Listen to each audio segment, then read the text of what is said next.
आज का ये एपिसोड शुरू करने से पहले एक छोटी सी बात। क्या आप भी अपना पॉडकास्ट बनाने की सोच रहे हैं? तो एंकर ट्राई कीजिए। ये पॉडकास्ट बनाने का सबसे आसान तरीका है। नंबर 1, ये फ्री है। नंबर 2, इसमें कई सारे ऐसे टूल्स हैं जो आपको अपने फोन और कंप्यूटर पर रिकॉर्ड और एडिट करने की फैसिलिटी देते हैं। नंबर 3, आप अपने पॉडकास्ट को डिस्ट्रीब्यूट भी कर सकते हैं, जिससे इसे स्पॉटिफाई और दूसरे प्लेटफॉर्म पर सुना जा सके। तो डाउनलोड कीजिए फ्री एंकर ऐप या विजिट कीजिए anchor.fm पर अपना पॉडकास्ट स्टार्ट करने के लिए। ये तो थी एक छोटी सी जानकारी, और अब शुरू करते हैं एपिसोड का सिलसिला। तो आज के एपिसोड में लीजिए सुनिए फणीश्वरनाथ रेणु के लिखे उपन्यास मैला आंचल का भाग 43, मेरी यानी समीर गोस्वामी की आवाज में। लक्ष्मी दासी न आज मन के सभी द्वार खोल देगी। एक लक्ष्य द्वार। बालदेव जी। जी। रामदास फिर बौरा गया है। कल भंडारी से कह रहा था, लक्ष्मी से कहो एक दासी रखने की आज्ञा दे। कहिए तो भला। बालदेव जी क्या जवाब दें। दासी रखना धर्म के खिलाफ है, ये उनको नहीं मालूम। 2-3 महीने ही हुए उन्होंने कंठी ली है। मठ के नियम धर्म नेम टेम के बारे में वे क्या कह सकते हैं। लेकिन महंत सेवादास ने भी तो। लक्ष्मी कहती है, आप उसे समझाइए बालदेव जी, वो बौरा गया है। आजकल तत्मा टोली में आना जाना शुरू कर दिया है। भगवान भगत ने कल हिसाब किया है। रमपियरिया की माँ को 4 सेर चावल दिलवा दिया है रामदास ने। मैंने पूछा तो बोला, मठ का पुराना नौकरान है, भूख से मरेंगे वे लोग। जब दिन भर बैठकर सिर्फ बीजक बाँचने वाला दूध मलाई खाता है तो। लक्ष्मी कहते कहते रुक जाती है। बालदेव जी आजकल कुछ मतिशून्य हो गए हैं। सीधी बात भी समझ में नहीं आती। कुछ नहीं समझते हैं। कितने सीधे सूधे हैं। आपका मठ पर रहना उसको पसंद नहीं। लक्ष्मी बालदेव की ओर देखती है। तो हम चले जाते हैं। यदि हमारे रहने से मठ का नियम भंग होता है तो हम चले जाते हैं। कहाँ जाइएगा? चन्नन पट्टी। लक्ष्मी का कलेजा धड़क उठता है। धक। इधर कई दिनों से बालदेव जी बहुत उदास रहते हैं। खाना पीना भी बहुत कम हो गया है। कहीं घूमने फिरने भी नहीं जाते। आसन पर पड़े बीजक पाठ करते रहते हैं। तहसीलदार साहब कह गए हैं, बालदेव जी की गवाही पर ही मुकदमे की सारी बात है। बालदेव जी सुनकर बोले, गवाही के लिए हम कटघरा में नहीं चढ़ सकते। महात्मा जी कहन हैं, झगड़ू ना जाहू कचहरिया, बेईमनवा के ठाठ जहां। आज मठ सूना है, आज ही लक्ष्मी सब कुछ कह देगी बालदेव जी से। आप चन्नन पट्टी चले जाइएगा और मैं? आप? लक्ष्मी बालदेव जी की आंखों में आंखें डालकर देखती है। लक्ष्मी जब जब इस तरह देखती है, बालदेव जी न जाने कहाँ खो जाता है। एक मनोहर सुगंध हवा में फैल जाती है। पवित्र सुगंध, बीजक से जैसी सुगंध निकलती है। हाँ, मैं कहाँ जाऊंगी? मेरा क्या होगा? महंत जी की दासी बनकर ही मैं मठ पर रह सकती हूं। लक्ष्मी की आंखें भर आती हैं। नहीं लक्ष्मी, तुम रामदास की दासी नहीं। मैं तुम आप बालदेव जी।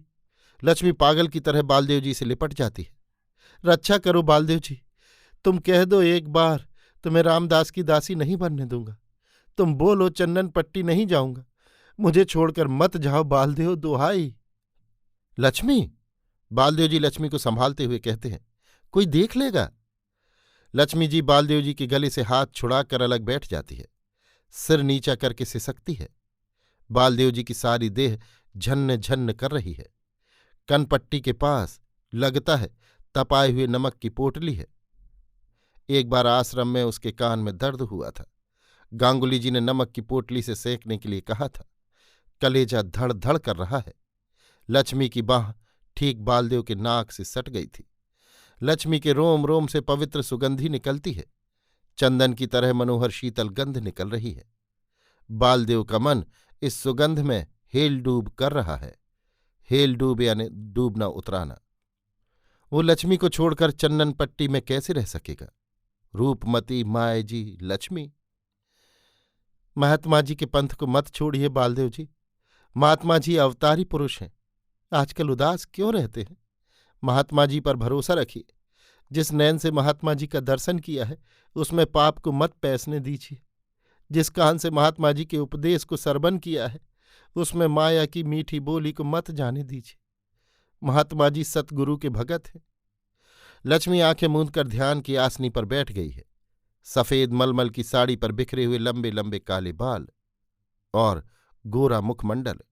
ध्यान आसन पर इस तरह बैठकर उपदेश देने वाली ये लक्ष्मी कोई और है। बालदेव जी के हाथ स्वयं ही जुड़ जाते हैं। लक्ष्मी की पवित्र आत्मा की वाणी फिर मुखरित होती है। दुनिया के दोख गुण को देखने के पहले अपनी काया की ओर निहारो। मन मैला तन सूथरो, उल्टी जग की रीत। पहले मन को साफ करो। मन पवित्र नहीं, इसलिए वो दुखी होता है, निराश होता है। तुम पंथ पर उदास होकर क्यों बैठ रहे हो? डरते क्यों हो? चलते चलते पगु थका, नगर रहा 9 कोस। बीचही में डेरा परा, कहहु कौन का दोख।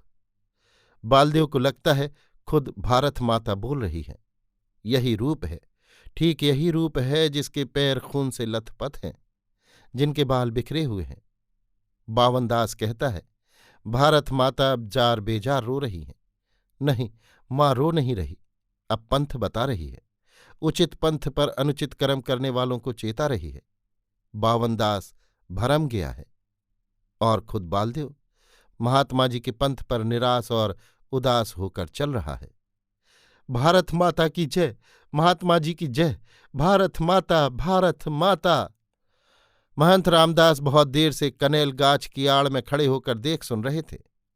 ध्यान आसन पर बैठी हुई लक्ष्मी उपदेश दे रही है और बालदेव जी हाथ जोड़े एक टक से लक्ष्मी को देख रहे हैं। अचानक बालदेव जी लक्ष्मी के चरण पड़कर हल्ला करने लगे, भारत माता की जय, भंडारी, भंडारी। महंत रामदास पिछवाड़ी की ओर भागते हुए चिल्लाते हैं, भंडारी, बालदेव पागल हो गया, दौड़ो। मठ पर तुरंत भीड़ लग गई। डॉक्टर साहब, तहसीलदार साहब, कालीचरण और खेलावन सिंह यादव भी आए हैं। बालदेव की बूढ़ी मौसी बीच बीच में गा गा कर रोने की सुरखुर करती है। सुरखुर यानी तैयारी। किंतु एक ही साथ इतने लोग डांट देते हैं कि वो चुप हो जाती है और बारी बारी से सब के मुंह की ओर देखती है। कुछ देर के बाद ही वो फिर शुरू करती है, बाबू रे, ए बूढ़ी, ठहर, चुप। डॉक्टर साहब बालदेव के बाह में रबड़ की पट्टी बांधकर मुट्ठी से एक छोटे से गेंद को दबाते हैं। ओह, इसी मशीन से तो तहसीलदार की बेटी कमला का भी जांच होता है। ओह। बालदेव जी रह रहकर बाहें ऐंठकर हाथ छुड़ाकर उठ खड़े होते हैं। आप लोग क्या समझते हैं मैं पागल हो गया हूं? कभी नहीं, हरगिज नहीं। हमको पागल कहते हैं। इस गांव में क्या था? कोई जानता भी था इस गांव का नाम? इसको हॉल इंडिया ने मशहूर कौन किया? हमको छोड़ दीजिए, हम महात्मा जी के पंथ से नहीं हट सकते। भीड़ में कोई कहता है, मठ पर रहने से गांजा पीने की आदत हो जाती है। कौन कहता है हम गांजा पीते हैं? दारू, गांजा, भांग की दुकान में पिकेटिंग किया है हम, और हम गांजा पिएंगे? छी छी, हम महात्मा जी के पंथ को कभी नहीं छोड़ सकते। साक्षी है महात्मा जी। बालदेव की बुढ़िया मौसी अब नहीं मानती। वो गा गा कर रोती है, डॉक्टर ने तहसीलदार की बेटी कमला की बीमारी को उतार कर बालदेव पर चढ़ा दिया है। ये भले आदमी का काम नहीं। तहसीलदार की बेटी अभी तक कुमारी है। हे भगवान, अब बालदेव का ब्याह नहीं होगा। देवा रे देवा। बालदेव जी, लक्ष्मी कहती है, चित्त को शांत कीजिए। ओह लक्ष्मी, लक्ष्मी दासिन, साहेब बंदगी। ठीक है, कोई बात नहीं। हम पर कभी कभी महात्मा जी का भर होता है। भर यानी देवी देवता का सवार होना। चुन्नी गोसाई को तो रोज भोर को होता है। बालदेव जी चुपचाप बैठ जाते हैं। डॉक्टर साहब, बालदेव जी इधर कई दिनों से बहुत उदास रहा करते थे। रात में नींद पता नहीं आती थी या नहीं। 1 सप्ताह पहले एक दिन बुखार लगा था। बुखार की पीली गोली एक ही साथ 7 ठो खा गए। पीली गोली 7 एक ही बार? डॉक्टर आश्चर्य से पूछता है। जी, बुखार की पीली गोली बांटने के लिए मिली थी ना, उसी में से 7 ठो एक ही बार खा गए। बोले कि रोज कौन खाए, एक ही साथ 7 दिनों का खुराक ले लेते हैं। डॉक्टर ठठाकर हंस पड़ता है, कितना बढ़िया हिसाब है। बालदेव जी 10 दिनों तक घोल का शरबत पीजिए, ठीक हो जाएगा। कुछ नहीं है, दवा की गर्मी ही है। रामकृपाल सिंह कहते हैं, बेहदाना अनार संतोला का रस तो ठंडा होता है, गर्मी को शांति करेगा। जेहल में हम सिर्फ बेहदाना संतोला खाकर रहते थे। 2 बेहदाना मेरे पास अभी भी हैं। बालदेव और कालीचरण के बयान पर ही सब कुछ है। जिसको चाहे फंसा दें, चाहे बचा दें। खुद दारोगा साहब कहते थे कि बालदेव की गवाही की बहुत कीमत है। खेलावन सिंह यादव आजकल कालीचरण का आग पीछ खूब करते हैं। पार्टी ऑफिस के बगल में एक चौखड़ा घर बनवा देंगे। सुनते हैं साथी निवास घर जैसा घर जिला पार्टी ऑफिस में है। मीटिंग के दिन जितने साथी आते हैं उसी घर में रहते हैं। जो सेक्रेटरी होगा वो ऑफिस घर में रहेगा। कालीचरण ने खेलावन सिंह से कहा तो वे तुरंत तैयार हो गए। जोतखी काका ने कालीचरण का हाथ देखा है। खूब नक्षत्र बली है कालीचरण। राज्यसभा में जश है, बेटा बेटी भी है, धन भी है, मगर एक ग्रह बड़ा जब्बड़ है। सिंह जी बालदेव जी को बेहदाना संतोला खाने के लिए मना रहे हैं। खा लो बालदेव जी, बड़ा पुष्टिकारी चीज है, दवा की गर्मी दूर हो जाएगी। गवाही ने बालदेव जी की खोई हुई कीमत को फिर बहुत तेज दर कर दिया है। बालदेव जी कहते हैं, महात्मा जी का रास्ता हम कभी छोड़ नहीं सकते। झगड़ू ना जाहू कचहरिया, दललवा के ठाठ जहां। लेकिन बालदेव जी को तो कुछ भी कहना नहीं पड़ेगा। उनसे पूछा जाएगा कि ये दस्तखत आपका ही है। ये कहेंगे कि हाँ, बस और कुछ कहना ही नहीं। दस्तखत तो बालदेव जी ने किया था। ये तो झूठ बात नहीं, कालीचरण ने भी किया था। चाहे जैसे भी हो, बालदेव जी को गवाही के लिए राजी करना ही होगा, नहीं तो सारे गांव पर आफत है। कोठारिन लक्ष्मी दासिन को तहसीलदार साहब समझा कर कह दें तो बात बैठ जाएगी। अभी आप सुन रहे थे फणीश्वरनाथ रेणु के लिखे उपन्यास मैला आंचल का भाग 43 मेरी यानी समीर गोस्वामी की आवाज में।